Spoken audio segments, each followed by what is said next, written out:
Bien, muchísimas gracias, Pierina, por esta información. Solamente faltaría instalar una mesa de un solo partido. Entonces vamos a ver cómo se desarrolla este proceso. En este momento estamos conectados con el doctor Jorge Jáuregui. Él es especialista en temas electorales para hacer un balance de lo que significa la jornada de elecciones internas por delegados. ¿Cómo está, doctor? Bienvenido, es un gusto saludarlo. Hola, muy buenos días, es un placer estar a sus órdenes. Bueno, en Bien. principio creo que el balance, sí, le Sí, escucho. adelante, por favor. Vamos a ver lo que significa la jornada informativa hasta esta hora. Correcto, yo tengo la impresión de que el balance es bastante positivo, hay un avance casi al 100% de la instalación de mesas de sufragio, y esto implica pues que la primera fase importante, ¿no?, de la jornada electoral de hoy, corresponde a la de los partidos políticos que hacen elecciones internas a través de este sistema de votación indirecta, es decir, primero los afiliados han escogido a unos delegados, ¿no? Y estos delegados el día de hoy están procediendo a votar para designar o para determinar quiénes son las personas que forman parte de la fórmula presidencial y de la lista de candidatos al Congreso, ¿no? Entonces, el avance es notable, casi se ha agotado esta primera fase, que es la fase de instalación de mesas, casi está agotado a esta hora. Digamos que acá al mediodía, que es el cierre, el límite para la instalación de mesas, es previsible que estos se cierren, ¿no? Hay solamente un partido político que no ha instalado una mesa. Yo creo que el balance es positivo, ¿no? Es positivo y, digamos, en un contexto en el cual eh, es una elección muy pequeña, porque estamos hablando de un universo de 680, alrededor de 680 electores, o sea, más o menos medio millar de electores de un universo de 24 millones de electores, ¿no? Entonces es una elección bastante pequeña en realidad, ¿no? Pero bueno, la ley preveía esta posibilidad de hacer elecciones indirectas a través de delegados, y hoy tanto la OMPE como el Jurado Nacional de Elecciones están cumpliendo con llevar a cabo exactamente dentro del marco legal esta jornada electoral, ¿no? Así es, doctor. Bien, ahora, si hablamos de la instalación de las mesas de sufragio, como usted mencionaba y como ya mencionó también este reporte de la Central de Operaciones del Proceso Electoral, no se ha llegado a instalar una mesa. Sin embargo, ha habido otras mesas que se han instalado, las 36 mesas, algunas de ellas se habrían instalado con personal de la Oficina Nacional de Procesos Electorales, y es que este es un esfuerzo también para que se lleguen a instalar las mesas y que puedan ejercer su derecho los delegados, ¿verdad? Correcto, es una forma en la cual lamentablemente vemos ahí pues un poco la precariedad también a nivel partidario, ¿no? Porque estas mesas debieran, digamos, estar perfectamente cubiertas por, digamos, los partidos políticos, que son pues, los que van a llevar a cabo esta jornada electoral. Pero vamos que esto es parte de la dinámica que tenemos en nuestro país, ¿no? Dinámica política. Así es, doctor. Ahora si hablamos un poco de la labor fiscalizadora del Jurado Nacional de Elecciones. A nivel nacional se han desplegado más de 90 fiscalizadores de nuestra institución, y nos gustaría que nos comente usted cuál es la labor que realizan precisamente hoy. Sabemos que están en todo el proceso electoral, sin embargo hoy están ubicados en los locales de votación. Correcto. Ahí hay que señalar que la ley vigente, es decir, la legislación que se ha aprobado para este proceso electoral, establece unas condiciones particulares de intervención de los organismos electorales dentro de las elecciones internas, porque sabemos nosotros que las elecciones internas tradicionalmente, es decir, anteriormente, eran unas elecciones en las que los partidos actuaban con absoluta autonomía y eventualmente solicitaban la asistencia técnica de la OMPE para la organización de la elección interna, pero siempre a cargo íntegramente del órgano electoral central del partido. Para esta elección, en cambio, se ha establecido un marco especial. La OMPE está organizando las jornadas electorales, ¿no? Y el Jurado Nacional de Elecciones tiene una triple intervención. Primero, aprobando el cronograma electoral, que lo ha aprobado mediante senda resolución del Pleno del Jurado Nacional de Elecciones. Y luego, también fiscalizando el proceso electoral, es decir, desplegando personal fiscalizador para estar presente y poder hacerle seguimiento a la legalidad, al cumplimiento de la ley en toda la jornada electoral. Y en tercer lugar, administrando justicia en última y definitiva instancia, porque la primera instancia siempre va a estar a cargo del órgano electoral central. Contra lo resuelto por el órgano electoral central del partido político, se puede recurrir al Jurado Nacional de Elecciones, que resuelve en instancia definitiva. ¿Por qué es Efectivamente. relevante la fiscalización? Primero porque imprime un carácter de transparencia a la jornada electoral. Es decir, Ujú. la presencia de los fiscalizadores implica una observación neutral, no del partido, no de quien organiza la elección, que es la OMPE, que hay que reconocer un, digamos, alto nivel de profesionalismo en OMPE. Esta jornada da muestra del eficiente trabajo que tiene OMPE, pero igual la presencia del jurado es la visión de un tercero neutral que desde la perspectiva de, digamos, proteger el interés público, el interés ciudadano, el interés de la nación, está presente para verificar el cumplimiento de la ley electoral. Y conforme hemos visto, realmente pues no hay ninguna incidencia severa que ponga en cuestión la validez del proceso electoral. Ujú. La fiscalización además es valiosa porque si existe alguna impugnación posterior, algún acto o alguna etapa del acto de sufragio, entonces se cuenta con la perspectiva que tiene la labor de fiscalización durante la jornada. Entonces se puede tener una visión muy objetiva al momento de resolver. En caso se presente, ¿no?, esta situación. Esperemos que no, esperemos que esto concluya y, digamos, se tenga un resultado electoral en el plazo previsto, que es el máximo el día 9 de diciembre, debe estar absolutamente cerrado ya el tema de las elecciones internas. Entonces yo creo que es importante la labor de fiscalización, es importante además que la labor de fiscalización tenga ese enfoque, ¿no?, como una garantía de la sociedad civil a, digamos, a la transparencia electoral y no como en algún momento se dio como una confrontación entre dos organismos No. electorales que son autónomos e independientes, ¿no? Esa es una cosa que hay que destacar. Ujú. Ahora, desde hace algunos años hay una perfecta articulación entre el Jurado Nacional de Elecciones y la OMPE, se ha superado esas etapas de innecesaria confrontación y digamos que en ese contexto es muy positiva, muy constructiva, aporta mucho la labor que puede Ujú. hacer el Jurado Nacional de Elecciones a través de la Dirección Nacional de Fiscalización y Procesos Electorales, porque entonces le da ese carácter de absoluta transparencia a la jornada Ujú. electoral, Así para es. tranquilidad de la sociedad civil, para de los ciudadanos, ¿no?, quienes ejercemos el sufragio. Sabemos que el Estado peruano, a través de un organismo como es o de un órgano como es la Dirección Nacional de Fiscalización y Procesos Electorales, está presente y está garantizando el cumplimiento de la ley, ¿no?, de la Así ley es. electoral. Ujú. Esta es una garantía en las elecciones que estamos viviendo actualmente. Bueno, hay algo Así que es. también se fiscaliza y que no se puede perder de vista en ningún momento, y son las medidas de seguridad sanitarias por la pandemia de la COVID-19. De la jornada anterior y de esta jornada, ¿cómo observaría usted las medidas de seguridad sanitaria? Se han elaborado protocolos, pero ¿estos se están cumpliendo?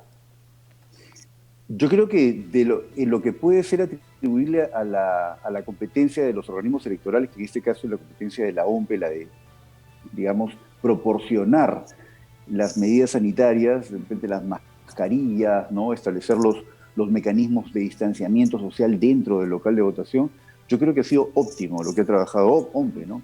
Sin embargo, es difícil obligar a una persona que de repente no se permanezca usando adecuadamente los barbijos, por ejemplo, que son indispensables para evitar un incremento del riesgo de contagio, ¿no? Porque no sabemos qué persona puede estar siendo portadora pues, de la COVID-19, de este virus, ¿no?, de esta enfermedad. Entonces, el uso de los barbijos. Entonces, haciendo esa diferenciación que en cuanto al diseño de los protocolos, en cuanto al control que ha hecho la OMPE, digamos que ha sido bastante prolija la OMPE en garantizar el cumplimiento de estas medidas. Mayoritariamente se ha visto por los reportes que ha hecho el mismo jurado que no ha habido incidencias graves sobre esto, ¿no?, o para preocuparse. Sin embargo, sí ha habido algunos casos particulares en los que los centros de votación de repente no han querido permanecer con el barbijo y se les ha requerido, ¿no? Pero hay que entender que esa es una elección muy pequeña en Ujú. comparación con las elecciones que vienen, las elecciones políticas, ¿no?, que vienen en el 11 de abril, en la primera Ujú. jornada electoral. Ujú. Porque hemos estado ante un universo de 1.800.000 electores, que era el universo total de electores, me refiero a los afiliados a los partidos políticos, y el día de hoy es mucho más pequeño, pues es más o menos 640.000, alrededor de, ¿no?, de electores, ¿no?, menos de 1 millar, ¿no?, a nivel, digamos, de todo el territorio nacional. Entonces, esas son elecciones muy pequeñas, pero que están sirviendo para que OMPE y también el Jurado Nacional de Elecciones que controle el cumplimiento de estas medidas, porque son medidas sanitarias que se incorporan al ámbito de las medidas electorales, ¿no? Entonces, esto facilita que los organismos electorales estén entrenados en este control también importante, ¿no?, de las medidas sanitarias, que eviten que la elección se convierta en un elemento de riesgo para, digamos, La propagación del contagio, la ¿no? propagación del Sí, virus, ¿no? O esto que también se habla, se ha hecho referencia últimamente a esta segunda ola que vendría, ¿no? De claro. contagios, que algunos han descartado, algunos creen que esto no va a pasar, no va a suceder, ¿no? Farid Matou, que este estadístico, dijo, no va a pasar, pero bueno, estamos en esa idea de evitar que eso se produzca en todo caso, ¿no? Sí. Creo que entonces las medidas que se han dispuesto y la forma como los organismos electorales han operado, es decir, la Dirección Nacional de Fiscalización, GOECOR, en el caso de OMPE, nos deja la tranquilidad que el trabajo ha sido, digamos, óptimo, adecuado, ¿no? Ahora, claro, porque los niveles de participación han sido chicos, ¿no? Y dentro de un universo electoral bien chico también, ¿no? Entonces, haciendo esa salvedad, ¿no? Claro está. Sí, bien. Doctor, ahora si hablamos de los otros actores electorales que se tienen en el marco de este proceso, la Defensoría del Pueblo también está presente. Incluso recientemente ha emitido un documento, un informe que contiene recomendaciones hacia los entes electorales para la realización de los comicios. ¿Cuál sería la labor que cumple esta entidad? Claro, ahí, digamos, probablemente puede prestarse a confusión porque son organismos electorales muchos que están en la jornada electoral y de modo general participan de alguna manera del proceso electoral, pero con competencias diferenciadas. La labor que tiene a cargo la Defensoría del Pueblo no es exactamente una fiscalización electoral. Lo que hace la Defensoría del Pueblo es supervisa a los organismos públicos para verificar el cumplimiento de sus deberes de función. Entonces, lo que hace la Defensoría es verifica que en esas elecciones OMPE cumpla con su ámbito de competencia, el Jurado Nacional de Elecciones cumpla con su ámbito de competencia, en fin, el Ministerio de Salud en lo que corresponde, dándole la información adecuada también a la OMPE para que establezca los protocolos, entonces va a supervisar eso. Entonces la labor de la Defensoría del Pueblo es una labor que no es estrictamente electoral, es una labor general que ingresa temporalmente al ámbito electoral para supervisar el cumplimiento de los deberes funcionales de las entidades públicas, ¿no? Entonces, claro, se percibe como que es una supervisión electoral, pero en realidad es una supervisión que hacen permanentemente. La Defensoría permanentemente tiene un trabajo muy importante, muy relevante, porque permanentemente supervisa estos deberes de función, ¿no? La Defensoría además verifica que, por ejemplo, las poblaciones vulnerables no sean objeto de algún tipo de discriminación o algún tipo de, digamos, exclusión, ¿no? Claro. Entonces, por ejemplo, tiene un trabajo vinculado aquí a las personas que tienen algunas capacidades especiales, ¿no? Algunas dificultades, por ejemplo, de desplazamiento, ¿no?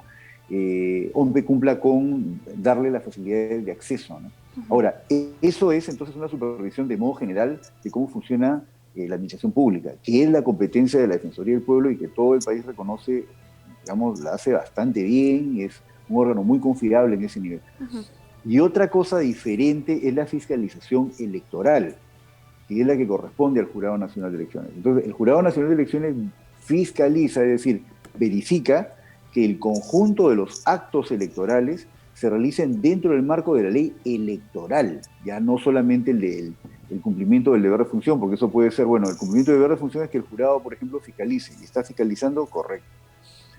Ese es el cumplimiento del deber de función, pero cuando el jurado fiscaliza, lo que fiscaliza es que los actos electorales, por ejemplo, el acto de instalación de mesas, ¿no? El acto de inscripción de candidatos, los actos electorales de las elecciones internas, los actos electorales vinculados a la campaña, en fin, el conjunto de actos electorales que van desde la convocatoria hasta la proclamación de los resultados, el conjunto de actos electorales, valga la redundancia, se realicen dentro de lo que la ley establece. Es decir, se cumple la ley electoral. Por eso se llama fiscalización de la legalidad del acto, de los actos electorales o del proceso electoral. Y tiene otra dimensión adicional que fiscaliza la legalidad del ejercicio del sufragio. Es decir, verifica, y esta es una dimensión, digamos, más cerca al ciudadano, ¿no?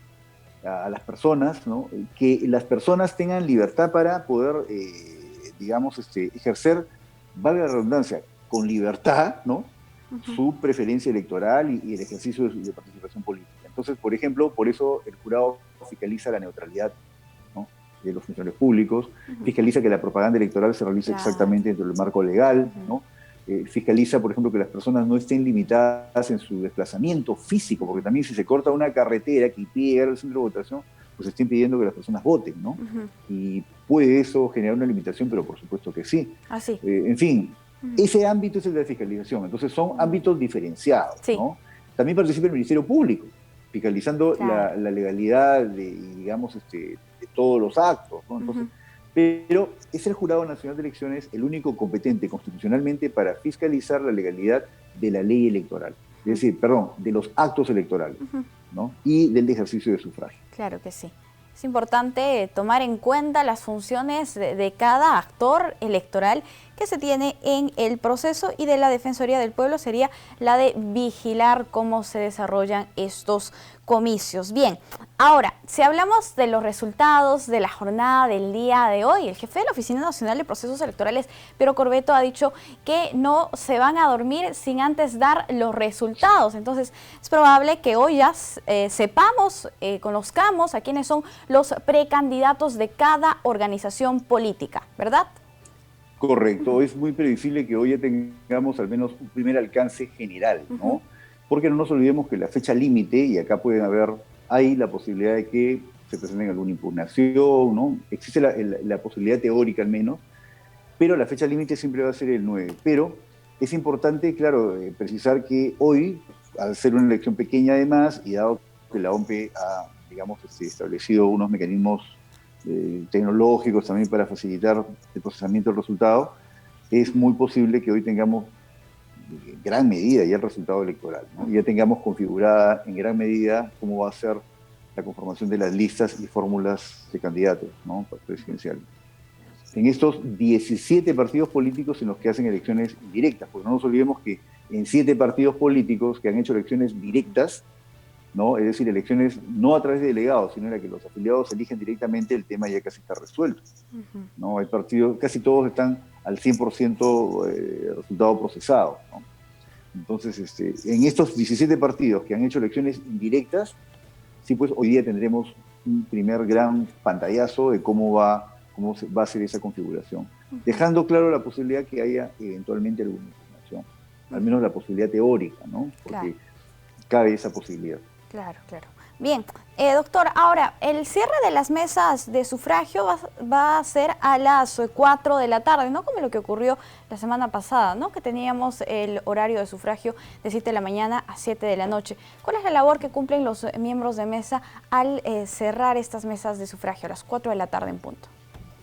Correcto. El acto de sufragio tiene 3 etapas. La primera etapa es lo que se conoce como la etapa de instalación de mesa, ¿no?, que normalmente debe concluir pues a las 8 de la mañana, ¿no?, de 8:30, en el peor de los casos al mediodía, debe acabar la etapa de instalación de mesas. Culminada la etapa de instalación de mesa de sufragio, se procede entonces al momento de lo que se llama el acto de sufragio en sí, es decir, el momento de la votación. Esto hasta las 4 de la tarde, que en el caso de la jornada de hoy, en la que culmina el acto de sufragio, ¿no?, y se inicia el acto de escrutinio, es decir, el momento en el cual los miembros de mesa verifican primero cuántos votos ingresaron, ¿no?, corroboran que haya una coincidencia entre el número de votos y el número de personas que ingresaron a sufragar, y luego proceden al escrutinio en sentido estricto, es decir, escrutan, que significa miran, ¿no?, identifican cuál es la preferencia electoral expresada en cada voto, es decir, por quién votó la persona, para decirlo del modo más sencillo. Y eso permite trasladar esa voluntad política que está expresada en cédulas, trasladarla a un acta electoral, ¿no? Y entonces eso es lo que se va a dar. Es la parte, digamos, medular, porque de hecho la que requiere mayor atención, porque es el momento en el que se va a transformar la voluntad política en un documento que la contenga, es decir, en el acta. Claro. Ciertamente ahí es el momento en que los personeros ejercen con mayor, digamos, visibilidad la labor de control y de protección, la labor de fiscalización. Más importante, siempre se ha sabido esto de la perspectiva electoral, que la labor de fiscalización más relevante es la que hacen los personeros, ¿no? Porque es la que directamente defiende el sufragio, el voto, ¿no?, la voluntad política.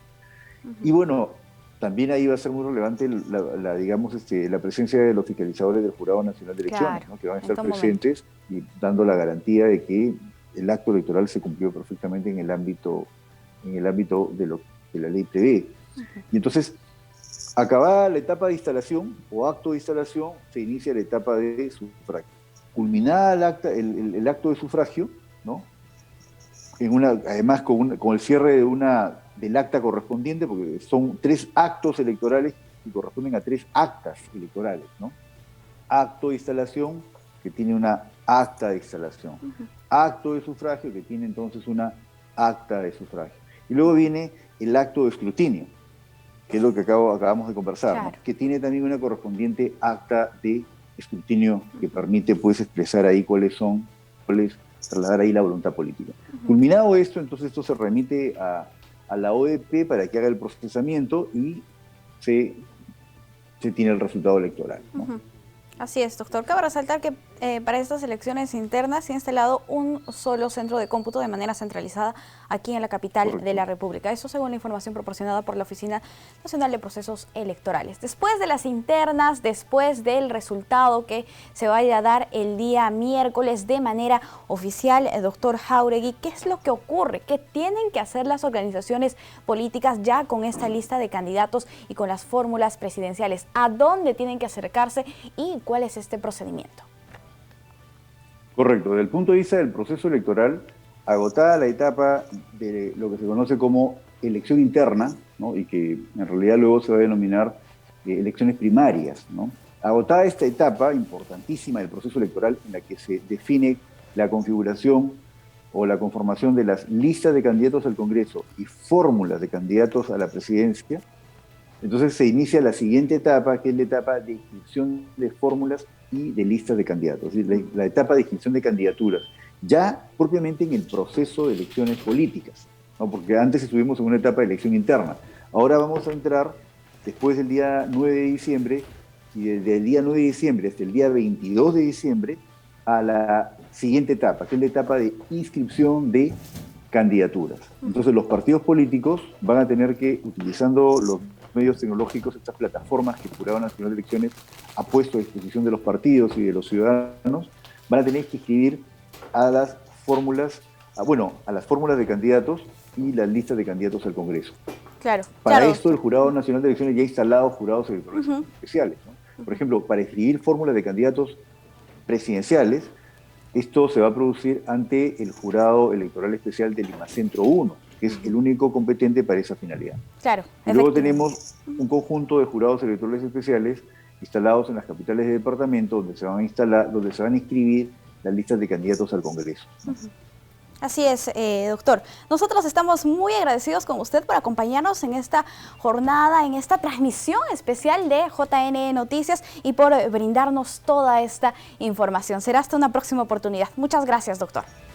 A usted un verdadero placer. Muchas gracias por la invitación. Bien.